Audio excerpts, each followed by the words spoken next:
이번 시간에는 노영민 문재인 전 대통령의 비서실장을 했던 분입니다. 이 노영민 전 대통령의 비서실장의 사주를 한번 풀어보도록 하겠습니다.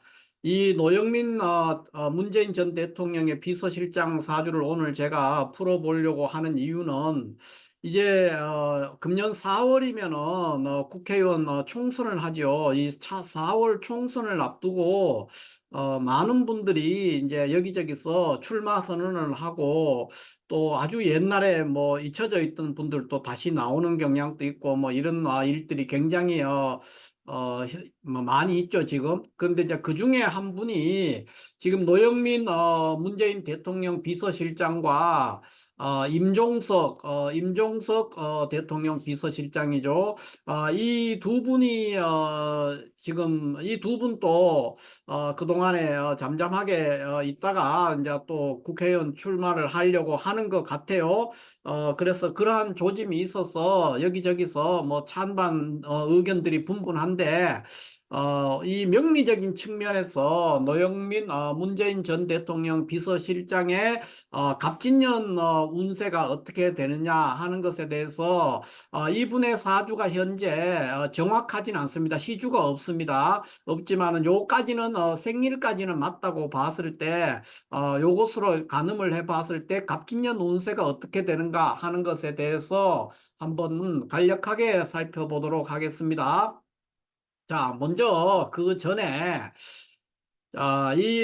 현재 지금 제가 노영민 대통령 비서실장 외에도 뭐 많은 분들이 출마를 하고 있기 때문에 그거를 다 다룰 수는 없지만은 특히 노영민 문재인 대통령 전 비서실장은 문재인 정부에서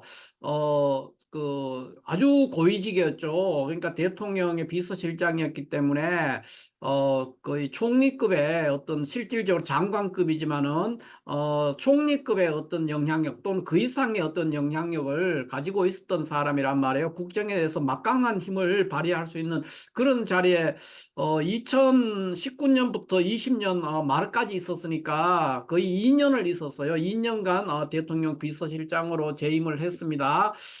그랬는 것들을 이렇게 두루 참작해서 이분이 이제 나온다고 하니까 제가 한번 풀어보려고 해요. 문재인 대통령 정부에서는 가장 비중이 있었던 사람 중에 한 사람이 아니었는가, 또 가장 영향력이 강한 사람 중에 한 사람이 아니었는가 하는 그런 측면에서 이분의 사주를 한번 마침 이분이 금년 4월 총선에 출마한다는 그런 뉴스들이 있었기 때문에 한번 다뤄보려고 하는 그런 면에서 한번 다뤄보고자 하는 겁니다. 자, 그러면 그런 측면도 있지만은, 이제, 지금, 이제, 현재, 지금, 우리나라가 현재, 굉장히, 전국이 어수선하고 굉장히 시끄럽죠. 그런데 이제 이런 상황, 이 상황은 사실 제가 봤을 때는, 1980년도 아니고 90년도 아닌, 어, 아주 특별한 그런 모습을 보이고 있다는 그런 느낌을 받습니다. 어찌됐든지 간에 지금 세계 한 10대 강국에 속하는 선진국, 우리는 이제 거의 완전한 선진국에 진입해 있죠.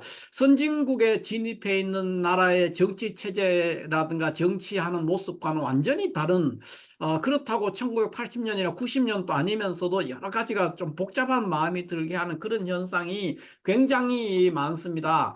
근데 지금 보면은 지금 겨울에 굉장히 추운데도 광화문에 이렇게 나가보면은 매주 토요일, 그러니까 윤석열 정부죠. 윤석열 정부의 그 퇴진, 뭐 또는 탄핵, 이런 것들을, 요구하는 그 어마어마하게 많은 사람들이 매주, 아무리 이렇게 영하 10도를 웃도는 이런 날씨에도, 계속해서 모여서 집회를 한단 말이에요. 이런 현상이 과연, 2020년대에 한국의 선진국에 진입한 한국의 모습에 맞느냐 하는 것을 한번 생각해 볼 필요가 있죠. 그런데 이러한 현상은 뭐 굳이 비교한다면 1980년이나 90년대에는 이제 그때는 화염병이 있었고 그랬지만 그런 폭력적인 시위만 아니었지. 그때 이후에 이런 식으로 일어나는 일들이 잘 보기가 어려운 것 같아요. 그 다음에 정부가 뭐 이렇게 보면은 또 많은 사람들이 뭐 잡혀가기도 하고 여러 가지 믿을 수 없는 현상들이 생긴단 말입니다. 그런 것들이 굉장히 좀 역사적으로 많이 퇴행하고 있는 우리가 보통 봤을 때 민주주의의 위기 또는 정치의 위기, 뭐 국격의 위기, 경제 위기, 이런 모든 위기를 지금 맞이하고 있단 말이에요.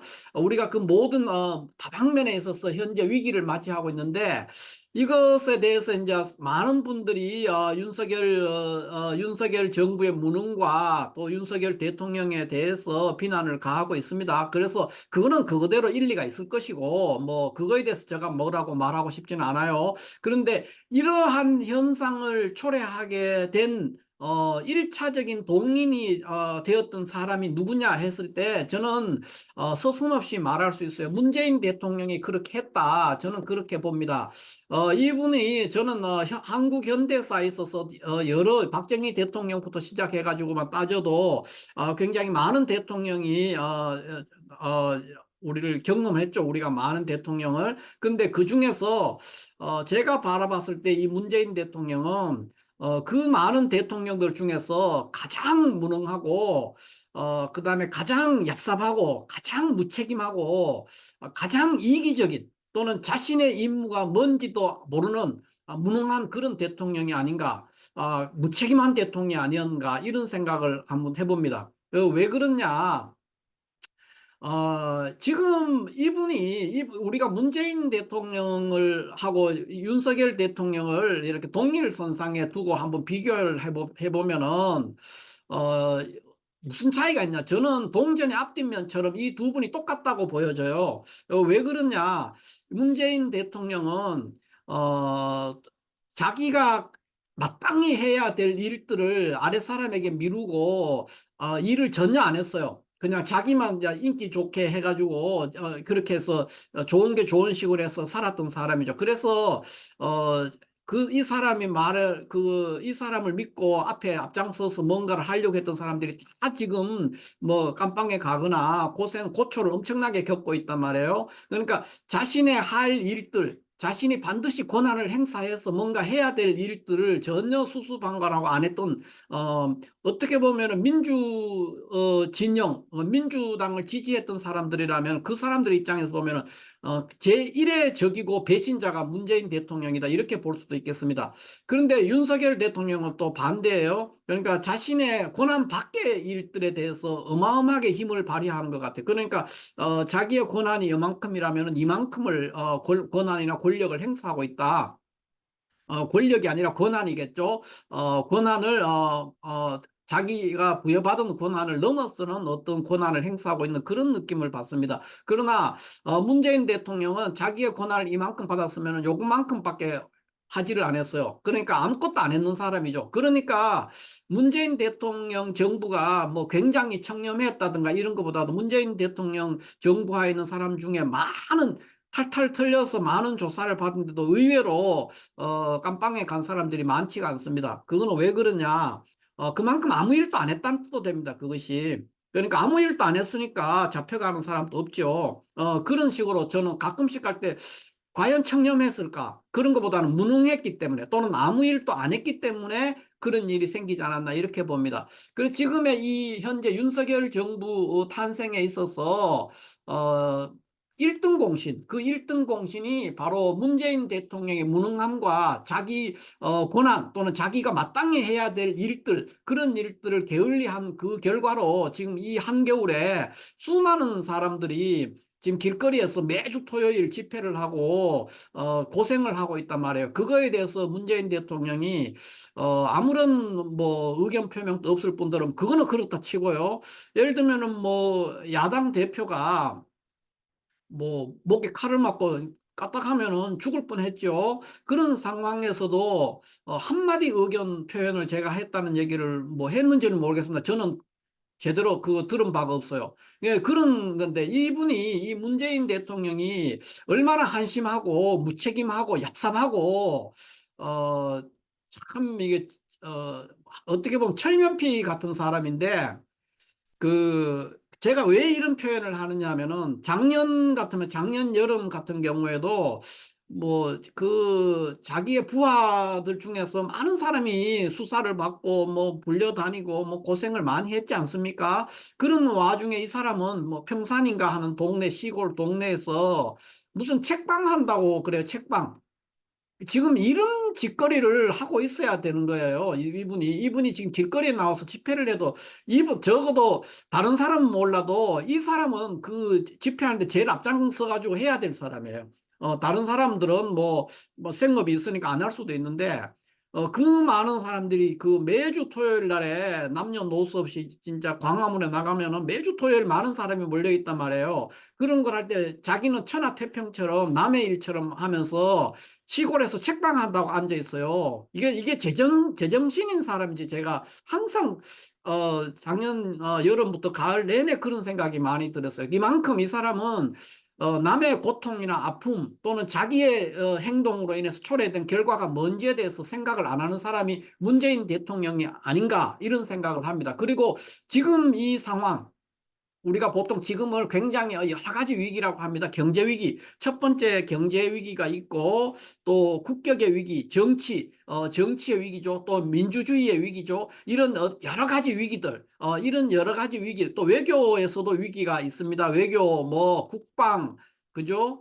국방, 경제, 모든 방면의 정치, 민주주의, 이런 모든 것에서의 위기가 지금 한꺼번에 밀려오고 있단 말이에요. 이런 위기 앞에서 이런 위기가 왔는데, 이 위기의 원인이 문재인 대통령이 가장 큰 책임이 있다. 그리고 이런 위기가 오게 된 그 원인 제공자죠. 원인 제공자, 자기가, 이 문재인 대통령이 자신의 그 권한을 아무것도 행사하지 않고 자기가 해야 될 일이 뭔지도 모르고 아무것도 안 했는 그 결과가 지금 이렇게 돼 있다. 이런 여러 가지 위기, 경제 위기라든가 정치 위기라든가 민주주의의 위기라든가 외교의 위기, 국방의 위기, 안전의 위기, 이런 것들을 초래했는 가장 큰 책임자가 문재인 대통령이다. 저는 그렇게 생각을 합니다.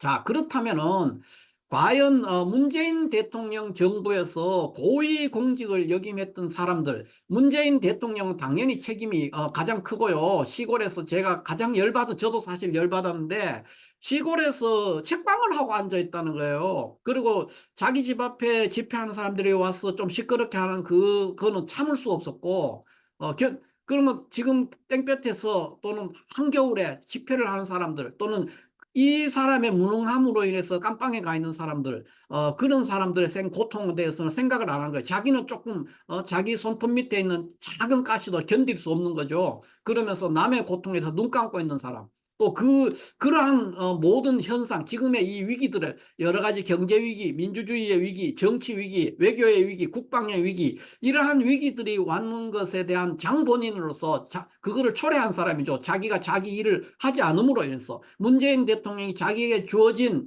국민과 또는 헌법에서 부여했는 자기 권한을 전혀 행사하지 않고 수수방관하거나, 또는 그걸 말을, 이 사람을 믿고 앞에 나섰던 조국이라든가 조국 장관이나 추미애 장관 같은 개혁을 하겠다고 나섰는 사람들, 이 사람들을 어떻게 지원을 해준다, 이런 게 아니라 오히려 이 사람들이 거의 탄압받고 이 사람 편에 서질 않았죠. 도와주질 않았단 말이에요. 겉으로는 그럴 것처럼 했다가, 이런 것들로 인해서 초래된 장본인인 문재인 대통령 정부, 또 문재인 대통령 본인, 이분의 책임은 역사가 충분히 평가를 하겠지만, 지금 당장에 이 사람은 평가를 받아야 되고, 굉장히 많은 반성을 해야 된다고 생각해요. 길거리에 지금 나와 있는 그 많은 사람들, 이 추운 겨울에 나와서 고생하는 그 사람들을 보면서 이 사람은 반성을 해야 된다, 이렇게 하고요. 그렇게 된다면 이 사람의 일단 1차적인 책임이 있겠지만은, 이 사람 정부에서 고위공직을 했던 사람들은 책임이 없느냐? 책임이 엄청 많다고 생각합니다. 대통령이 설사 좀 그랬을지라도 밑에 있는 사람들은 일을 했어야 되죠. 안 했습니다. 똑같다는 거죠. 아무것도 안 하고 권력만 누렸던 사람들. 그런 사람 중에 한 사람이, 저는 이 노영민 비서실장도 거기에서 자유로울 수 없다, 이렇게 보는 겁니다. 그렇기 때문에 이분이 과연 금년 4월 국회의원 총선에 나오는 것이 바람직하냐? 이거에 대해서 우리가 한번 따져봐야 될 필요가 있겠죠. 그런데 그것은 굉장히 정치적인 문제이기 때문에 제가 여기서는 말씀을 드리기를 좀 아주 자제를 하겠습니다. 그러나 이분의 우리가 사주상의 이 구조를 가지고 갑진년에 과연 이 사람이 국회의원에 나온다면은 당선이 될 것인가, 이런 것들을 전반적으로 한번 살펴보도록 하겠습니다. 그러면 자 한번 보면은 자 이분의 사주가 이 시주가 없는데 이제 이 상태로만 본다면 술월의 신금이죠. 술월의 신금에서 술토 속에는 지장간으로 신정무가 있습니다. 신정무가 있어서 이 신정무 속에서 정화가 이렇게 투관함으로 해서 이 사주는 칠살격이 됩니다. 편관 칠살이죠. 격국이 칠살이 되고 용신이 뭐냐? 용신도 역시 칠살이 되겠습니다. 그러니까 정화가 지금 용신이 되겠습니다. 그래서 이 사주는 칠살격 사주가 되기 때문에 이분이 이제 대통령 비서실장이라든가 국회의원 또 한 세 번쯤 했어요. 그렇기 때문에 그런 걸 살펴봤을 때 아마 제가 추정하기로는 요 시주 쪽에 음,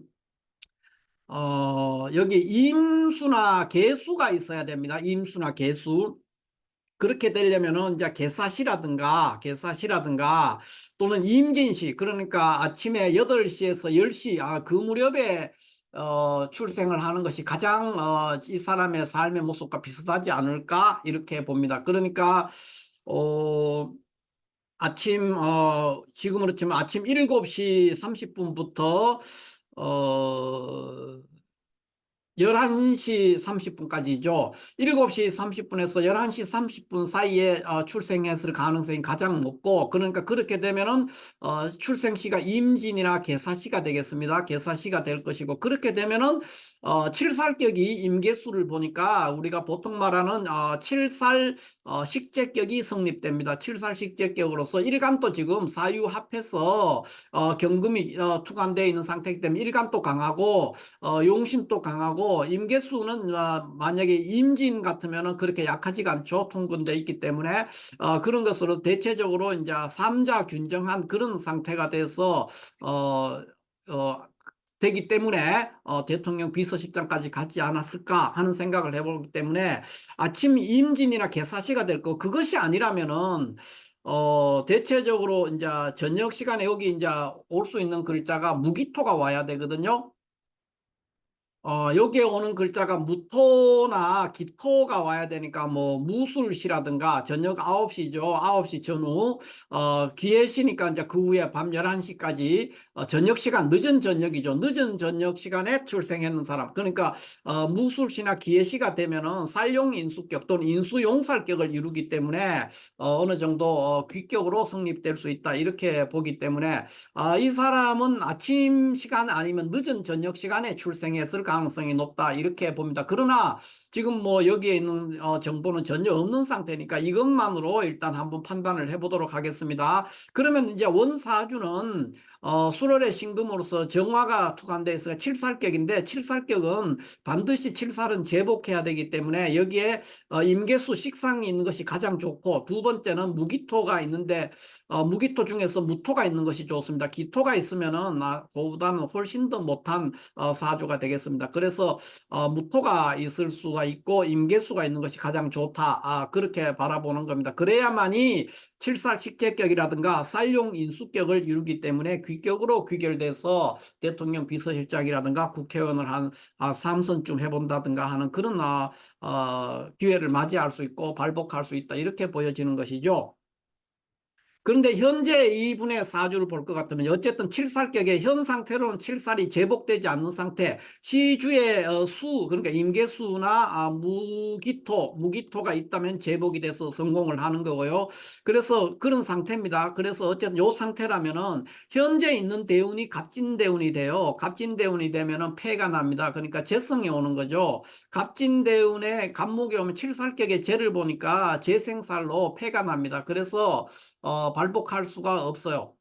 그러면 이제 세운에서 이것을 도우는 여러 가지 이제 글자들이 와야 돼요. 그러니까 이분이, 기해년에 지금 2019년에 대통령 비서실장이 되는 걸 봤을 때는 이 기토가 와서 이 간목을 제거함으로써 재생사를 막았는 그런, 모습이 보여요. 그렇기 때문에, 기해년은 상당히 발전을 할 수가 있었죠. 그렇다면 여기에 따로 뭐 임계수가 있었거나 또는 무기토가 있었을 가능성이 매우 높다 이렇게 볼 수가 있겠습니다. 시주 이야기입니다. 그런데 지금 알 수가 없어서 그거는 빼고 볼 것 같으면은, 기해년 경자년은 이제 우리 대운과 세운 그다음에 여기 신은 없는 상태에서 봐도 좋은 운이라는 걸 알 수가 있어요. 그래서 대통령 비서실장으로 발탁돼서 한 2년, 굉장히 긴 시간입니다. 그걸 할 수가 있었고, 자, 그러면 이제 이분이, 갑진년은 어떻게 될 거냐 했을 때는 지금, 갑진대운의 갑진년입니다. 그래서 칠살격에서 갑진대운이 이렇게 오면 재성이 와서 재생사를 하고 있어요. 그런데, 갑진년에 또 갑목이 또 왔어요. 또 와서 또 재생사를 하니까, 이분은 아마 민주당에서 지금 4월 총선에서 당의 공천을 받기가 매우 어렵지 않을까 이렇게 내다볼 수가 있습니다. 물론 여기에 어떤 글자가 있을지라도 지금 연거푸 지금 재성이 계속해서 들어왔단 말이에요. 그러면 칠살격에서 중복되게 이렇게 재성을 보고 또 복음운을 엮어내고 있기 때문에 어, 당의 공천을 받기가 매우 어렵습니다. 그래서 우리나라 정치 실정에서는 이 공천을 받지 못한다면, 주요 정당의 공천을 받지 못한다면 것은 당선되기가 매우 어렵지 않을까. 국회의원에 출마를 하더라도 뭐 그 당선되기는 매우 어렵다 이렇게 볼 수가 있겠습니다. 그래서 금년운은 폐운이고요. 이민년에 이 사람이 지방자치단체 그 충청북도인가 그 도지사를 출마했을 때 그 해도 그렇게 썩 좋지는 않습니다. 임수가 와서 칠사를 해결했는 건 있는데, 여기 지금 임목이 와서 다시 월지랑 인술 합해가 다시 칠살이 한 번 더 동하게 되죠. 그래서 완전하게 문제가 해결되지 않고 재생살로 결과가 귀결됐기 때문에 갑진대운 이민년이 낙선을 할 수밖에 없었는 그런 구조다 이렇게 살펴볼 수가 있겠습니다. 그래서 전반적으로 살펴보고 결론을 내려볼 때 현재 칠살격에 칠살이 제복되어 있다고 치더라도, 제복 임계수가 여기 있다고 치더라도, 시주에 임계수가 있어 칠살 식재가 되어 있을지라도 갑진대운 갑진년은 천간으로 이렇게 갑목이 두 개나 이렇게 와서 재생사를 연거푸 계속해서 구성한단 말이에요. 그렇기 때문에 당의 공천을 받기가 매우 어려운 해가 되지 않을까. 그래서 이분은 2024년이 폐운이다. 폐운이다 이렇게 볼 수 있습니다. 그래서 성공하기 어렵다. 그러니까 국회의원 공천을 받기도 어렵지만은 당선되기는 더 어려울 것이다. 설사 공천을 받았다 그래도 당선되기가 매우 어려울 것이다. 이렇게 바라볼 수가 있겠습니다. 그렇다면은, 자, 이분의, 뭐, 내년 운도 역시 이 상태에서 썩 좋은 운들은 아니거든요. 아니, 그러니까 당분간은 이분은 좀 어렵고, 다음 대운에 갔을 때는 어느 정도, 문제가 해결되면서 좋은 과정을 이제 경험할 수 있을 것이다. 이렇게 볼 수 있겠습니다. 자, 이분뿐만 아니라 문재인 정부의 고위공직을 역임했던 모든 분들에 대해서는 이 맹자 이루편, 이루하편의 23장입니다. 이 구절을 제가 한번, 오늘 이 사주, 노영민 대통령 비서실장 사주를 풀이의 마지막 시간으로 제가 요거를 조금 설명을 하고, 마무리를 하고자 합니다. 자, 이게 무슨 뜻이냐 하면은, 뭔가를 취할 수도 있고 취하지 않을 수도 있을 때 그것을 취하면은 이 청렴함을 손상한다 그래서요. 요 글자는 청렴할 염자입니다. 청렴할 염자. 청렴할 염자인데 요거는 이제 예리하다는 뜻도 있고 이 이런 어떤 사각형일 때 이 사각형의 모서리, 이 모서리를 이제 이 염이라고 해요. 염이라고 또 청렴하다 또는 예리하다 하는 이런 의미를 가진데, 그러니까 어떤 것을 내가 가져도 되고 가지지 않아도 될 때 그거를 가지게 되면 이 사람은 청렴한 사람이다. 그러니까 요 각이 진 여기 아주 예리하고 날카로운 요 부분이 무뎌진다는 거예요. 그러니까 안 좋다는 것이죠. 청렴함을 손상한다. 취상염이라고 해서 가이치 가이무치 취상염이라 그랬으니까 뭔가를 가져도 되고 안 가져도 될 때 그거를 가지게 되면은 아주 이 사람은 청렴한 사람은 아니라는 것이죠. 이 얘기를 지금 이분에게 노영민 대통령 비서실장에게 한번 해드리고 싶어요. 뭐냐? 이 사람은 이미 노영민 대통령 비서실장은 문재인 대통령 정부에서 그전에도 그랬고요. 국회의원을 한 3선 정도 할 만큼 다 했어요. 했고 또 대통령 비서실장까지 다 했단 말이에요. 그래서 누릴 것도 다 누렸고 또 그 와중에 자기가 할 일은 하나도 안 했는 그런 결과가 현재 지금 거리에 사람들이 집회를 하는 걸 봐보면 결과론적으로 그렇게 됐죠. 그러니까 검찰 가장 큰 문제가 검찰 개혁이었는데 검찰 개혁을 국민들이 충분히 힘을 줬는데도 아무것도 안 했단 말이에요. 이 사람들이 지금 엄청나게 반성을 해야 되는데 그런 사람이 또 누릴 것도 다 누렸고 최고위 공직까지 올라갔단 말이에요. 그래서 더 이상 국회의원을 해도 되고 안 해도 되는 그런 자리에 있는 것이죠. 가히 취하거나 가히 무치. 그러니까 취해도 좋고 안 취해도 좋은 그런 사람인데 또 취한단 말이에요. 그래서 취하면 이게 청렴하지 않다 그랬어요. 그러니까 염치가 없는 거죠. 쉽게 말하면은. 그래서 이분뿐만 아니라 문재인 정부의 고위공직에 있던 사람들은 작금의 이 모든 경제 위기, 정치 위기, 민주주의의 위기, 또 국격의 위기, 국방의 위기, 안전의 위기, 이런 모든 위기에 그 근원적인 책임이 있는 사람들이기 때문에 항상 몸조심하고 반성하고 그러면서 다시는 정계에 발을 들여놓아서는 안 됩니다. 누릴 영광을 다 누렸거든요. 아무 일도 안 하면서 권력만 누리고 재미만 봐 개인적인 호사만 누렸는 그런 결과를 초래했어요. 실질적으로 내부에서 어느 정도 일을 했는지는 우리가 알 수 없지만은 그런 걸 봤을 때 절대로 이분은 국회의원에 나와서는 안 됩니다. 정말로 염치가 있는 사람이라면은 지금 거리에서 고생하는 집회를 하느라고 노인들까지도 나온단 말이에요. 그 사람들을 이렇게 생각해 보면서 다시는 정치에 다시 입문을 하겠다든가 정치적으로 재기하겠다는 생각은 진짜 안 해야 된다. 이 사람뿐만 아니라 문재인 대통령은 항상 국민 앞에 석고대죄해야 돼요. 그리고 노무현 대통령 앞에서 석고대죄할 사람이다.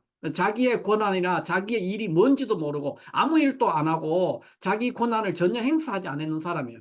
그러니까 한 사람은 지금 우리가 문재인 대통령과 윤석열 대통령을 보면 문재인 대통령은 직무유기고 윤석열 대통령은 어떻게 보면 그 반대편이니까 권한 남용의 그런 모습을 보이고 있는 거예요. 그 결과는 결국 다 뭐냐? 국민들이 엄청나게 고통받고 있다. 이렇게 볼 수가 있죠.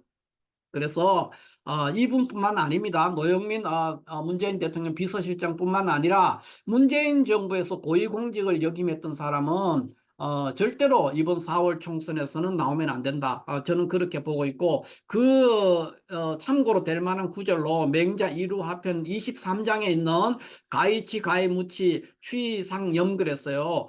요 구절을 되새기면서 한번 생각해 보시길 바랍니다. 그 밑에는 뭐냐면은 줘도 되고 안 줘도 될 때, 줘도 되고 안 줘도 될 때 그거를 주면은 그 받은 사람은 여상해라 그랬으니까 그 받은 사람은 준 사람에 대해서 고맙게 생각하지 않는다는 거죠. 그러니까 별로 절실하지 않는 사람에게 억지로 뭔가를 더 제공해 줘도 그 사람이 그냥 뭐 그거에 대해서 별로 고맙게 생각하지 않는다는 것이죠. 그런 뜻이 되고 여기는 가이사 가이무사 사상용이라고 해서 그러니까 죽어도 좋고 죽지 않아도 되는데 억지로 죽는 사람 그 사람은 용기를 있는 것이 아니라 용기를 손상시킨다 그랬어요. 그러니까 민주당에 이런 분이 최근에 한 분 있었죠. 그러니까 민주당 간판으로 뭐 국회의원 또 한 5번쯤 했고 또 당 대표도 했고 국무총리도 했고 이런 분이 탈당을 했단 말이에요. 그 지난 시간에 제가 풀어드렸는데 이낙연 총리 같은 사람 그런 사람이죠.